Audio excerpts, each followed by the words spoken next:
Komisi Nasional Hak Asasi Manusia atau Komnas HAM akan mengupayakan perlindungan terhadap saksi dan keluarga Imam Mashkur, warga Aceh yang diculik dan dibunuh oleh 3 aparat oknum TNI. Komnas HAM pun akan membuka opsi bekerja sama dengan Lembaga Perlindungan Saksi dan Korban atau LPSK untuk memberikan perlindungan terhadap saksi dan keluarga Imam Mashkur. Hal itu disampaikan Wakil Ketua Eksternal Komnas HAM, Abdul Haris Semendawai, dalam konferensi pers di kantor Komnas HAM Jakarta Pusat pada Jumat 1 September 2023. Abdul mengatakan ada kekhawatiran yang terjadi terhadap saksi dan keluarga Imam Mashkur terkait insiden ini.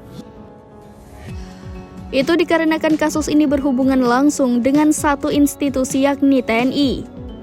Abdul berharap perlindungan saksi dan keluarga Imam Mashkur dapat dilakukan dan bahkan perlindungan ini bakal menjadi tanggung jawab bersama LPSK.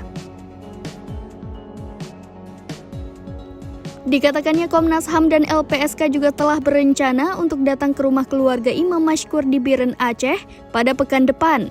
Sementara itu, Abdul mengatakan Komnas HAM akan menemui Panglima TNI Laksamana Yudo Margono terkait dengan kasus ini, mengingat kasus ini sudah menjadi sorotan dan perhatian publik.